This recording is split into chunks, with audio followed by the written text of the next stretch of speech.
Hi, thanks for tuning in to WFRE's Hometown Heroes, brought to you by Overhead Doors of Frederick. We have the pleasure today of talking with Officer Haley Wright, who's a local girl. She's from Washington County. How are you? I'm good. How are you? I'm good. I'm good. And so excited because she graduated from Boonesboro High School. And tell us what you were involved in during your high school stay. So I was on the cross country and track team for 4 years at Boonesboro. And then I went on to compete at the collegiate level. I got a scholarship to run for the University of Alabama for 6 years. So yeah. And that's huge. It really is because, you know, we love the University of Alabama. Go WBU. But I mean, roll tide for you. And you were there for 6 years running. And what did you get your degree in? Criminology. Okay, we're talking a bachelor's and a master's. Yes, ma'am. Now, is this something that was in your blood? Was it a desire to go into criminal justice, something that you grew up with? Yeah, so my childhood friend, her father was a police officer for PG County for several years, and he would just share some really cool stories with us, and I just developed a passion and an interest in what he did, and kind of just followed in his footsteps, and he's been mentoring me ever since. Good. How long have you been with Frederick City Police? A little over 3 years. A lot of times when people think of police officers, they're thinking of men with military service.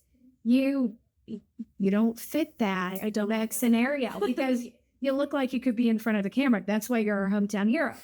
But what was it for you? Do you feel like you had to break any stereos or stereotypes because you're younger? Yeah. You're a female. A little bit, because I mean, it is a male-dominated field, and I knew that going into it. But honestly, I just think of myself like everyone else. Like, I'm here to do the same thing they are, and you know, I think more women should join law enforcement. So I'm happy that I could, be a part of that. Wonderful. How is the academy? I know Frederick City has a very strenuous and a great academy. Yeah, it's rigorous. It's about 8 months. And it is very rigorous, but it is so rewarding to be able to complete it and then get out on the street. It was really cool. Did it ever feel like, oh, I just finished my bachelor's, my master's, now I'm having to learn like more textbook things when I'm in the academy? Yeah, I kind of felt like I was in college again, just having to study. And then, I'm out on the street writing reports a lot of times. So it does feel like, in a sense, I'm still at college a little bit. And do you want to further your education, maybe get your PhD in criminal justice? I thought about it. I don't know if right now is the time that I would do it, just because this job is a lot in itself. But eventually I may pursue further education. So you're a patrol officer, correct? Yes, ma'am. Is there any specialized units that you want to get into? Maybe canine, investigative? I'm really interested in the tactical division. It's called TIU. And they mostly do like drug work and stuff like that. I love drug work, so I really hope to do that at some point during my career. So what was the craziest call? Because you've been on the force for 4 years, and I'm sure you've seen some crazy stuff go down. Yeah. Craziest call you've ever been on? That's a big one. I'd say about a month ago, I pulled a traffic stop. And I kind of had my suspicions that, there was some drug activity that was going on and that he had some stuff in his car that he shouldn't. And so I pulled him over, and out of nowhere, he literally just pressed the gas and started running into cars and fled the scene. I know that story. We covered that. That was you. Yeah.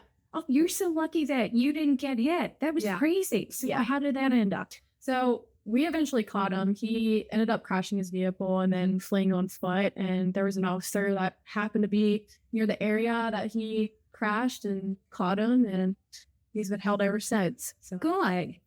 So you see all kinds of crazy stuff. Yeah. And you don't seem like you would get scared. For me, and that's why I'm not a police officer, I would be really scared going fast and having to interact with some of these people, but nothing seems to steer you or to make you scared. No.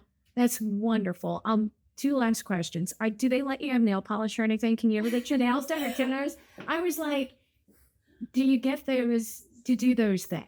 Yeah, you can have your nails painted, but you can't have like acrylic, like really long nails and stuff like that. Me personally, I just yeah, I just prefer not to have nail polish or anything on because I know it's probably gonna get messed up. True, true. And if you're working overnights and you're hungry, where are you going in the city to get something to eat? So I'm the day shift, so I don't really like eat around here at night, but my favorite like breakfast spot is beans and bagels. That is my absolute favorite. So Wonderful. You are a wonderful hometown hero for us. Thank you so much for all the good work. Appreciate it. She's a graduate of Boonesboro High School. It's just those B names. Yeah. And I'm so impressed. You got a scholarship to go to the University of Alabama. That is huge. And thank you for all the work you do for. Thank you. Thank you for having me. And you've been watching Hometown Heroes on WFRE, brought to you by Overhead Doors of Frederick.